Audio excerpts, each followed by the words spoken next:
Looking at her son who was carefully arranging groceries in the refrigerator, Veronica sighed and said, "It's tough for you, Daniel. I have no idea how else to help you. Your father and I don't make much either, and we have to pay rent. But it's easier for us, no matter what, our pension is stable. At your factory, every month brings new hardships. I was thinking, maybe we should sell the garden." Daniel sat down, took his mother's hand, and replied, "No, we definitely shouldn't do that. The garden is essential.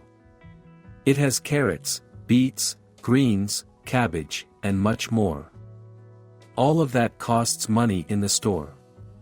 Maria needs vitamins every day. What are we supposed to do, feed her only grains?" "No, Mom, that won't work. I may not be earning much now, but things will definitely change over time." Veronica ran her hand through his hair and said with a heavy heart, "You're just like your father. He was content with little too. I remember when we were preparing for the wedding, Luis wasn't ashamed and brought everything homemade instead of store-bought drinks and delicacies. And it was fine, the guests were happy. Whoever thought badly of us, well, that's between them and God. You're right, son, we need to cherish what we have." Veronica's son worked as a regular mechanic at a factory. He never got a higher education, but Daniel didn't regret it because he was excellent at his job, and his superiors valued him. There was an opportunity to study later, but then he started a family, his daughter Maria was born, and there was no time for studying. He and his wife lived happily until she was killed by a reckless driver. The man was sentenced to only 3 years. You could say he got off lightly. Now Daniel is raising his daughter alone. He doesn't think about studying anymore because he can't afford it. They're barely making ends meet as it is. Where could he find extra money? Taking a few bills out of her purse, Veronica handed them to her son. "Here, it's not much, but it's something. I wanted to save for dental work, but how can I when my son has problems?" These conversations with his mother happened often because she would regularly bring them groceries. Checking the time, Veronica started to get ready to leave. "All right, I need to go feed your father. He's going to watch football today and asked for some freshly baked pies. By the way, he sends his regards and asks if you'd like to go fishing with him." Daniel loved fishing but declined this time. "I promised Maria I'd take her to the circus. I feel uncomfortable when other parents can afford such things and I have to make up excuses to avoid looking like a fool." "No, Mom, this Saturday I'll make sure Maria has a good time." Maria was thrilled when her father took her to the circus. For once, she had a great time.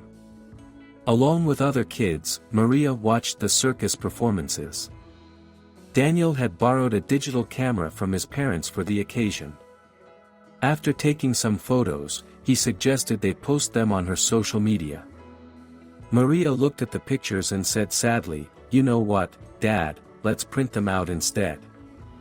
I don't have many friends at school anyway, and there's no need to show off.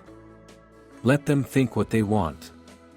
Daniel was genuinely happy he had made his daughter's weekend special. After buying some cotton candy, they headed home together. It was early March, and in some places, you couldn't walk without rubber boots.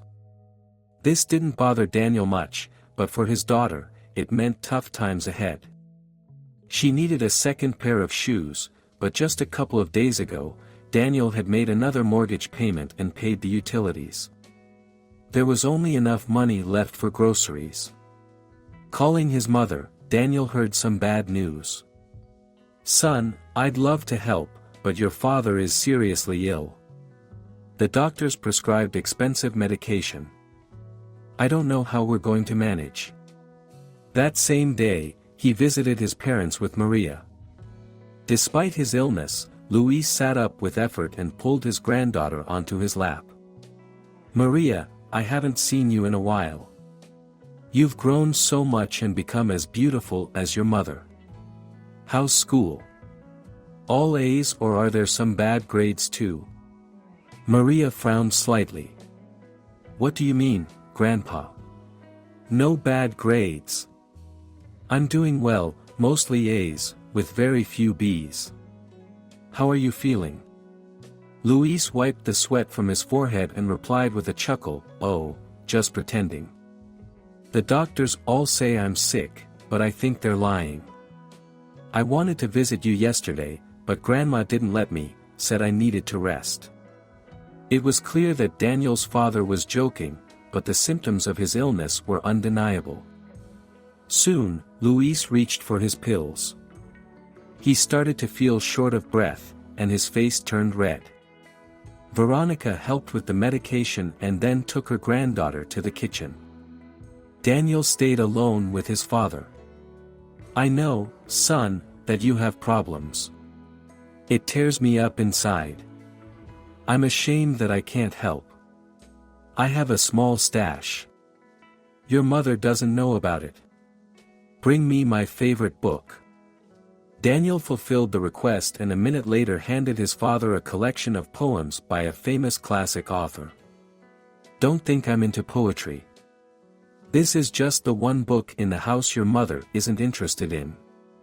Here, it's not much, but it might help. Daniel counted the bills and said, there's a store in town that sells good shoes. I'll try to go there, maybe I'll get lucky. I won't tell Maria yet, I know her size, I'll make it a surprise.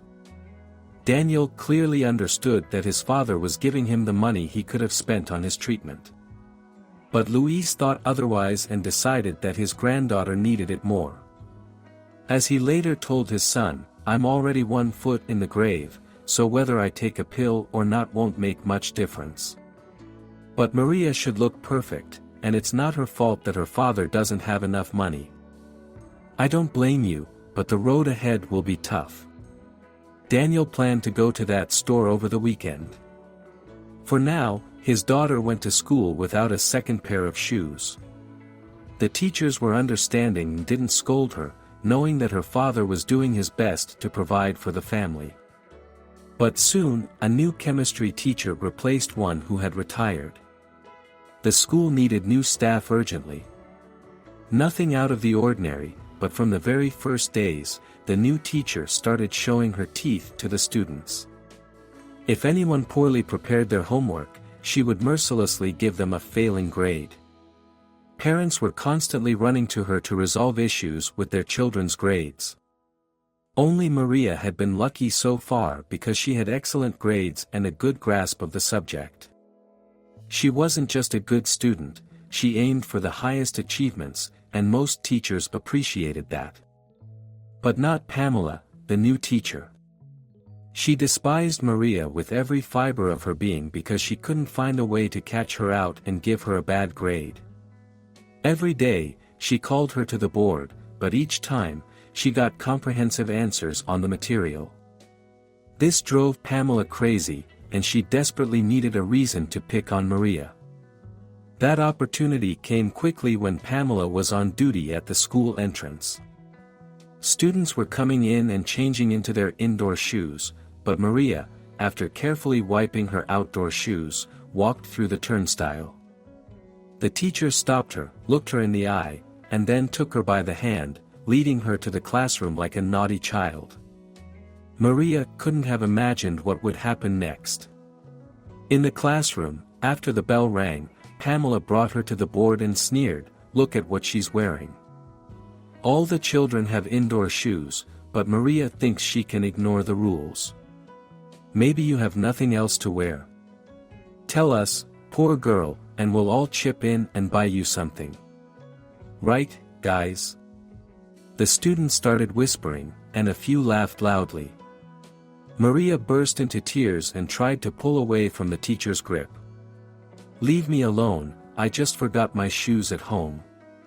With barely concealed malice and a sense of victory, the teacher let her sit down. Maria spent the entire lesson looking at her textbook through a veil of tears. A boy sitting next to her pulled her sleeve and handed her a candy. "Take it, you need to calm down." Maria had never felt such shame, especially in front of the whole class. As for the teacher, she was triumphant. Though she couldn't give Maria a bad grade, she had humiliated her in front of everyone. Maria came home gloomy, but her father was still at work, which was a small comfort. In the evening, when he came home, Maria barely hid her distress. Daniel intuitively felt that something bad had happened. "Sweetie, you've been acting strange all evening. Did something happen? Did you not do well in school? Did you get a bad grade?" Maria, with tears in her eyes, ran to her room. Realizing he had started off wrong, Daniel waited a few minutes and then knocked on the door. Reluctantly, his daughter allowed him to enter. "I'm sorry, Maria. I had a tough day and said the wrong thing. How was school? What's new?" Wiping her tears, she said, "I was humiliated in front of everyone today, almost called a beggar, just because I don't have a second pair of shoes." Daniel was taken aback. "How could they do that to you? Wait, who humiliated you? Don't stay silent. Are the kids in your class involved?" Maria nodded but quickly added, "Not exactly. It was our new chemistry teacher. Ever since she started at our school, she's been eager to give bad grades for any mistakes. But with me, she couldn't manage it. I always answered perfectly. So, she picked on my shoes. She said we couldn't afford another pair and suggested collecting money in front of the whole class." Maria started crying again, but Daniel hugged her and comforted her. "Don't worry, sweetheart. Tomorrow, go to school and tell that teacher that I'll meet with her, and she'll learn what poverty really is." Maria pulled herself together and had a hearty dinner with her father. While she was doing her homework, Daniel was jotting something down in his notebook. No one could have predicted how his meeting with Pamela would turn out. In the morning, he saw his daughter off to school, called into work, and took the day off. Determined to stand up for Maria and reason with the teacher, he headed to that shoe store. He got lucky and found the right size, and the price was just right. Inspecting the purchase, Daniel thought to himself, "Let's see what you'll say to this." It was almost 11 o'clock. As for Maria, she arrived at school and immediately ran into the chemistry teacher. "What's this? Still couldn't find the money? Poor girl. Completely destitute." Maria responded, "My dad is coming today, and you'll find out what justice is." She avoided using the word poverty to keep from inviting more ridicule. Pamela pulled her aside and sneered, "Who do you think you're scaring? Me? Fine, let your peasant father come, we'll all have a good laugh." Maria nearly burst into tears again, feeling deeply hurt for her father, but she managed to hold back. Pulling her hand away, she headed to class. Chemistry was the third and fourth periods.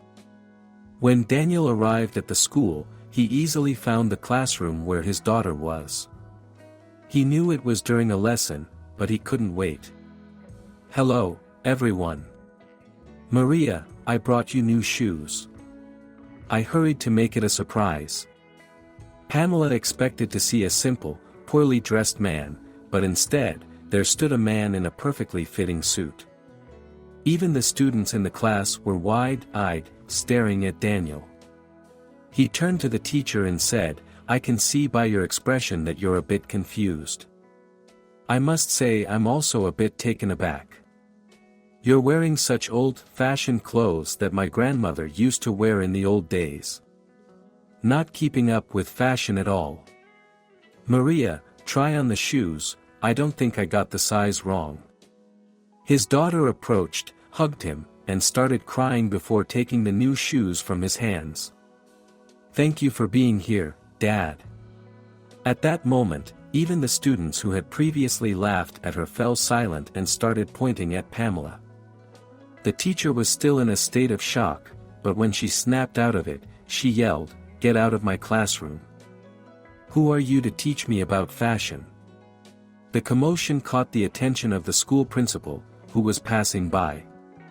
She opened the door and almost bumped into Daniel. "What are you doing here?" After a pause, Maria's father replied, "I brought my daughter her shoes, she forgot them at home. I'm very upset that she was almost called a beggar because of it." The principal turned to the students and asked, "All right, slackers, confess, who said that?" The whole class pointed at the teacher. "Pamela, I never expected this from you. What are you thinking? You've just started here and are already humiliating children." The teacher, red-faced and shrinking into her seat, couldn't respond. Daniel was about to leave, but the principal stopped him. "I'm sorry you had to go through this, Daniel. We know your family well and how hard you work for Maria. This won't happen again. The responsible person will be punished." After that, even the kids who used to tease Maria started respecting her. As for Pamela, she received a severe reprimand and was assigned fewer classes in her subject. Within a month, she resigned and left the school. Maria became even prouder of her father, knowing he could stand up for her. If you enjoyed the story, please like, share on social media, or leave a comment with your thoughts. And don't forget to subscribe to the channel and hit the bell icon to not miss the next story. See you soon. Love each other.